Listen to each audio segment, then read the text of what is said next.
Bueno, muy buenas tardes a todos. Quiero darle la cálida bienvenida al diplomado en discapacidad visual. Mi nombre es Martín Nicolás Prince y soy licenciado en educación.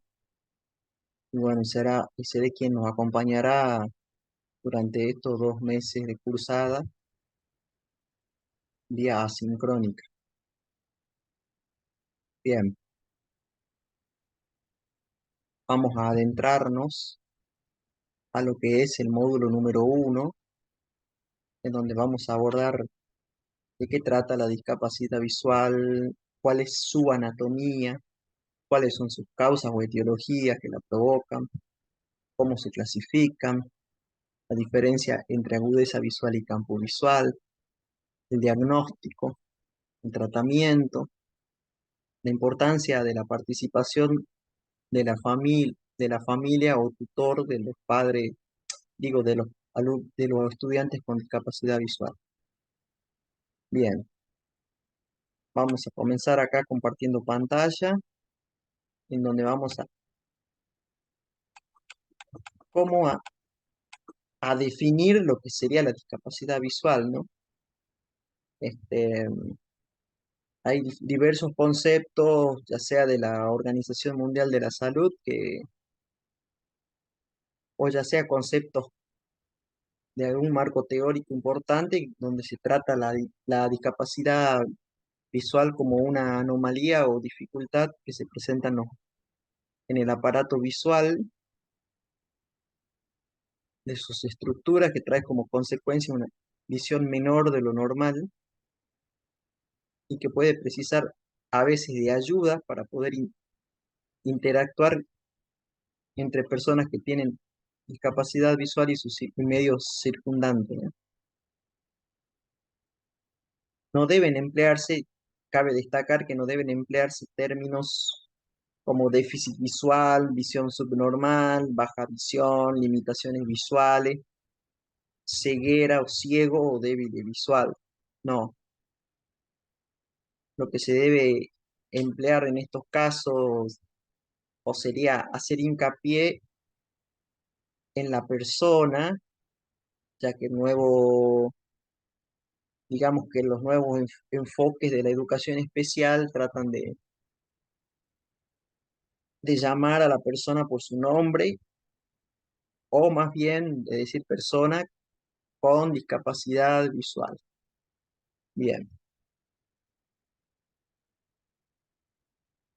es la discapacidad visual cuando existe una anomalía o dificultad en la estructura del aparato visual, mm, en la fisiología del aparato visual. Bien, acá tienen visualizado la anatomía, un gráfico que sintetiza la anatomía del aparato visual. Bien, como podrán ver acá, bueno, está la pupila, el cristalino, el iris, el cuerpo ciliar, el nervio óptico, que es el que transmite, digamos, al cerebro la información. Está la retina, la coroide y la esclera. Bien,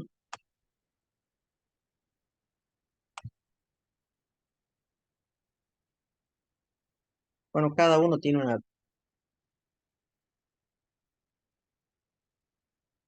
una función, ¿no?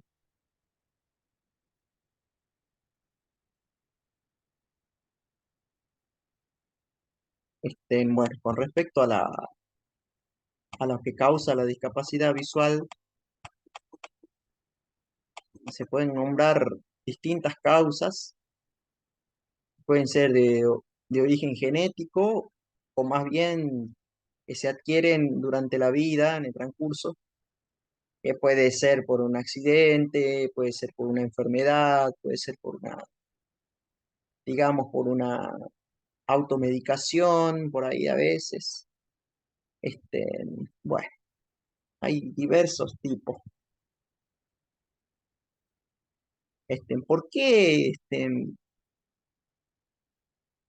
es necesario conocer, digamos, se preguntarán por qué es necesario conocer las causas de la discapacidad visual, la patología de la discapacidad visual, diagnóstico y tratamiento, para saber de qué trata cada una y acorde a ese tipo de clasificación de discapacidades visuales, este, digamos, poder diseñar una respuesta educativa, poder diseñar un programa, ya sea individualizado o en grupal, en donde se contemplen la necesidad educativa que presenta cada estudiante, en este caso con discapacidad visual. ¿Mm? Puede llegar a tener, como toda persona, una dificultad en el aprendizaje. Bueno, obviamente que cada tiene, la dificultad es, obviamente, va a depender del grado de pérdida visual que tenga la persona, ¿no? Entonces, por eso es imprescindible conocer qué las causas. Por ejemplo, una discapacidad visual puede ser causada por un estrabismo. El estrabismo es el defecto que existe dentro de la musculatura ocular, ¿no? Los ojos ya es como que no aparecen alineados correctamente. Y bueno, y esto al paso del tiempo va desembocando en que la persona ya padezca una disminución de la agudeza visual. Entonces, por eso que el estrabismo debe ser tratado lo antes posible para poder preservar un mejor pronóstico. Después también tenemos el nistagmus, que es un movimiento involuntario y repetitivo de ambos ojos. O sea que supone la dificultad en la fijación visual, ¿no? O sea, para fijar la mirada en un objeto. Se asocia con la disminución visual. Esta característica también se asocia a otra patología, como el albinismo, la cataratas, la atrofia óptica o coroideas o de corioretinitis. Ujú. Después tenemos ¿cómo se llama? Las alteraciones del iris. No, las corneales, perdón, es una curvatura de la córnea, dando también origen a una agudeza visual muy baja. Y acá el uso de anteojos, de lentes de contacto o aún trasplante o cirugía ayuda a mejorar parte de la agudeza visual perdida. La alteración en del iris, bueno, ya es responsable del control de cantidad de energía lumínica o luz que entra al ojo, ¿no? Cuando no existe o no se ha desarrollado completamente, se habla de aniridia. Cuando el iris no se desarrolló correctamente, se llama aniridia. Trae como consecuencia una disminución significativa de la agudeza visual. Se asocia al glaucoma y al cataratas también, ¿no? Por eso que también se recomienda usar anteojos de sol para protegerse de los rayos UV, filtros solares, bueno, también bajar el nivel de iluminación en lugares cerrados. Entonces, uno tiene un aprovechamiento o digamos una capacidad de aprovechamiento visual, más capacidad de aprovechamiento visual. Alteraciones del cristalino, también la más frecuente es la catarata, porque acá en el cristalino donde ingresa la luz, bueno, es como que se provoca una transparencia en el cristalino, una agudeza visual muy baja. Es como si se tuviera una especie de telaraña en el cristalino, ¿no? Que no permite, digamos, ingresar correctamente la energía lumínica. Después tenemos, por último, las causas que puede ser una alteración de la retina, que afecta tanto la agudeza visual como el campo visual. Y bueno, la visión del color, obviamente. Estas patologías pueden ser la acromatopsia, el albinismo, la retinopatía del prematuro, que es la fibroplasia retrodental. Bueno, que eso lo podemos ver en el glosario después si se tiene duda de algunos conceptos así médicos, terminologías médicas, pero muy mucho no, esas terminologías no importan aquí, solamente importa conocer la patología en sí, que las causan, cómo se diagnostica, entonces su tratamiento. Bueno, entonces recomienda el uso de anteojos de sol, de gafas, este, y también, bueno, protegerse, bajar la iluminación en lugares cerrados. Otra de las afecciones de la retina es la retinopatía diabética. Acá se produce la retinopatía diabética. En personas que tienen diabetes, tienen alta probabilidad de adquirir una alteración de la retina, una retinopatía diabética, por lo que se recomienda usar lentes con filtro, e incrementar la iluminación para facilitar la ejecución de tareas. Ujú.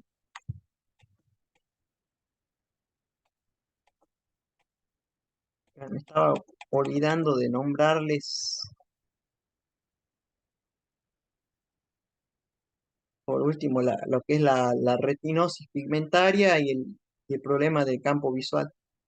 La enfermedad retinopatía pigmentaria es una enfermedad degenerativa del sistema visual, ¿no? En ocasiones periférica, en otras ocasiones de la visión central, dificultades para ver con poca luz, como una ceguera nocturna, tiene carácter progresivo, va aumentando la pérdida de visión con los años. Es imprescindible elevar el nivel de iluminación para favorecer la mejor utilización de la agudeza visual.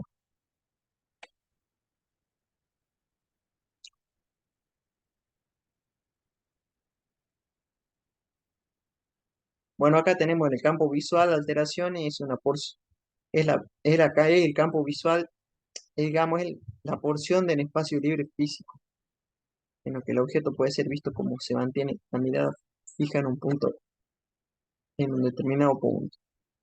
Cuando acá se afecta el campo central, se originan problemas para leer y realizar tareas que requieren de una discriminación fina, ya sea, a eso me refiero en detalles. Por ejemplo, el escotoma central afecta la agudeza visual como la percepción del color. Acá el ejemplo es el glaucoma provocado por un aumento de una tensión intraocular. Un tratamiento oportuno va a permitir evitar la pérdida total de la visión, ¿no?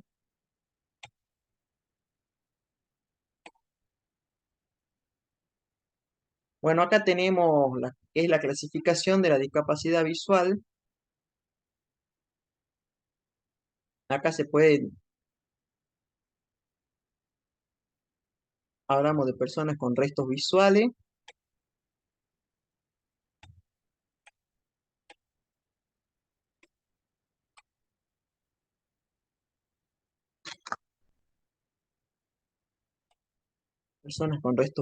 ¿no? Sería, que se refiere a aquellas personas que poseen, o sea, algún resto visual, o sea, pueden ver algo, digamos. Esto entra franjas, se agrupan, se subclasifican dos tipos. Una persona que posee una pérdida de la agudeza visual y otro que posee la pérdida del campo visual. Es totalmente distinto. Vamos a ver por qué.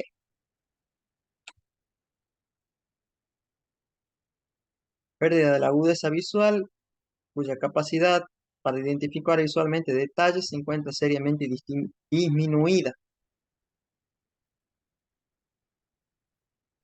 Es por eso que cuando uno va al oculista le hacen la prueba de las letras y los números desde distintas distancias, va, digamos, de distintos tamaños, y le van cambiando la lente.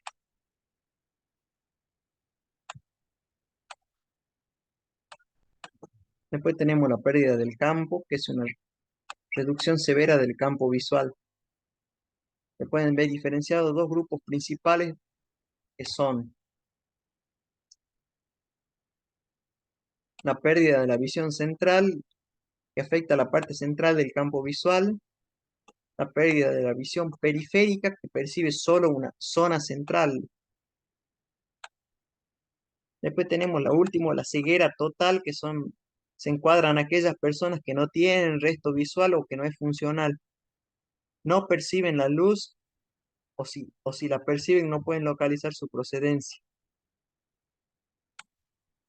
Acá vamos a ver claro ejemplo de diferencia entre campo visual y agudeza visual. La agudeza visual, acá en agudeza visual, la capacidad para discriminar entre estímulos visuales diferentes, también denominado sentido de la forma, ya que es la que tiene cada ojo. Acá se percibe la figura y la forma del objeto, es decir, el grado de aptitud de percibir los detalles espaciales. La medida de la agudeza visual constituye la primera parte de la exploración ocular. Acá los ojos tienen en su retina dos tipos de receptores llamados conos y bastones. El primero, los conos, están concentrados a millones en la zona central de la retina. Disminuye un número progresivamente a medida que nos vamos separando de ese centro. Entonces acá, resumen, los conos permiten detallar los objetos y las personas, tanto que están cerca como las que están lejos. Esta capacidad para detectar, reconocer y discriminar objetos es lo que se denomina agudeza visual. El campo visual está determinado por una parcela de la realidad que capta el ojo cada vez que se hace una visión panorámica del entorno. Esto quiere decir que es el espacio y el conjunto de todos los objetos que la vista abarca desde un punto de vista fijo. Además de observar formas dentro de nuestro campo visual, podemos percibir texturas, colores y sombras. Diagnóstico, bueno, por lo general el médico oftalmólogo es el que realiza el diagnóstico. Si el médico nota otros síntomas oculares, pueden visitar otro especialista. O optometristas que pueden diagnosticar una discapacidad visual.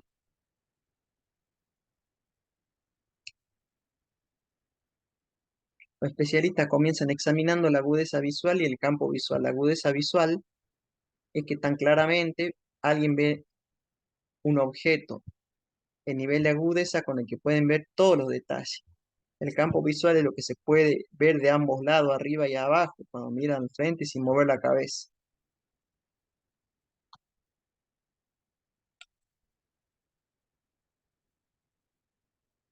Bueno, existen acá tratamientos para la discapacidad visual acorde al grado de pérdida de cada persona, ¿no? Pueden ser farmacológicos, quirúrgicos, un trasplante de córnea, una operación de cataratas, ortopédicos, que pueden ser lentes de contacto, anteojos con graduación en aumento, y puede haber también y rehabilitación visual, que puede ser una estimulación visual en caso de las personas con ceguera total o disminuido visuales o tienen una ceguera parcial, digamos.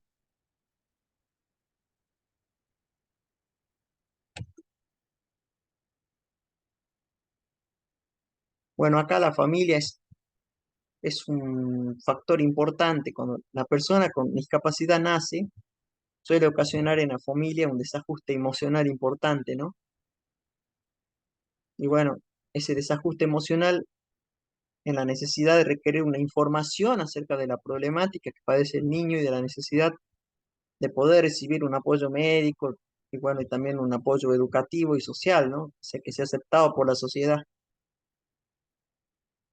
Por eso que estas necesidades aparecen en todo el núcleo familiar, no son solamente de carácter permanente, ¿no? Sino que varían en cada caso particular. Se necesita una intervención o una orientación en cada familia o en cada seno familiar. Acá la familia del estudiante con discapacidad visual es la clave de la socialización, entre todo un elemento institutible, insustituible para el fenómeno de la autonomía del hijo, ¿no? Es imprescindible que acá los padres apoyen. La colaboración con el docente del aula también es importante, que trabajen con el docente en el aula y otros profesionales de la educación. Para el aprendizaje del niño, reforzando en el hogar la actividad educativa, es importante. Es importante también normalizar al máximo la situación de inclusión de la persona con discapacidad visual. ¿Mm? Es muy importante todo esto. Bueno, esta parte pedagógica la vamos a estar viendo en el último módulo que voy a hacer en otros de los otros videos que voy a lanzar, que habla de lo que nos concierne, que es la intervención pedagógica de la persona con discapacidad visual. Bueno, acá van a encontrar algunos gráficos que hablan del bastón blanco, de los bastones, del bastón verde, qué tipo de funciones cumplen cada uno. El bastón blanco, bueno, ya sabemos que es de la persona que tiene una ceguera total. El bastón rojo y blanco es de las personas sordociegas. Y el bastón verde presenta un resto de visión, digamos, o disminuido visual.